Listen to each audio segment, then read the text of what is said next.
ಇದು ನಿಮ್ಮ Indian TV 24x7 Kannada ಸುದ್ದಿ ವಾಹಿನಿಯ ಫಲಶ್ರುತಿ. ಸುಮಾರು 25 ಟಿಪ್ಪರ್ ಅಕ್ರಮ ಮರಳು ಸಂಗ್ರಹಣೆ ಮಾಡಿದ್ದ ಸುದ್ದಿ ಬಿತ್ತರಿಸಿತು. ಬೆಳಗಾವಿ ಜಿಲ್ಲೆ ರಾಮದುರ್ಗ ತಾಲೂಕಿನ ಹಲವಾರು ಕಡೆ ಅಕ್ರಮ ಮರಳು ದಂಧೆ ನಡೆಯುತ್ತಿದೆ. ಸಂಬಂಧಪಟ್ಟಂತಹ ಅಧಿಕಾರಿಗಳು ಕಣ್ಮುಚ್ಚಿ ಕುಳಿತಿದ್ದಾರೆ. ಇದಕ್ಕೆ ಕಡಿವಾಣ ಯಾವಾಗ ಎಂದು ಸುದ್ದಿ ಬಿತ್ತರಿಸಿತ್ತು. ರಾಮದುರ್ಗ ತಾಲೂಕಿನ ಕಲ್ಲೂರಿನಲ್ಲಿ ಹಳ್ಳದ ಪ್ರದೇಶದಲ್ಲಿ ಮರಳನ್ನ ಸಂಗ್ರಹ ಮಾಡಿ ಇಡಲಾಗಿದೆ. ಇದೇ ತರ 3 ಕಡೆ ಬೇರೆ ಕಡೆ ಸುಮಾರು 25 ಟಿಪ್ಪರ್ ಮರಳು ಸಂಗ್ರಹ ಮಾಡಿ ಇಡಲಾಗಿತ್ತು. ಇದು ನಿಮ್ಮ ಇಂಡಿಯನ್ ಟಿವಿ 24x7 ಕನ್ನಡ ಸುದ್ದಿ ವಾಹಿನಿಯ ಫಲಶ್ರುತಿ. ಸುಮಾರು 25 ಟಿಪ್ಪರ್ ಅಕ್ರಮ ಮರಳು ಸಂಗ್ರಹಣೆ ಮಾಡಿದ್ದ ಸುದ್ದಿಯನ್ನು ಬಿತ್ತರಿಸಿತ್ತು.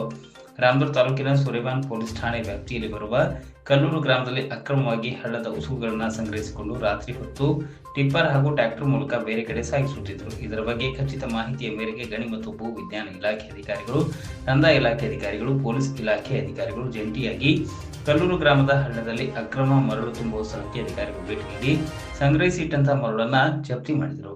ನಮ್ಮ ಸುದ್ದಿಗೆ ಸ್ಪಂದನೆ ಮಾಡಿದ ಅಧಿಕಾರಿಗಳು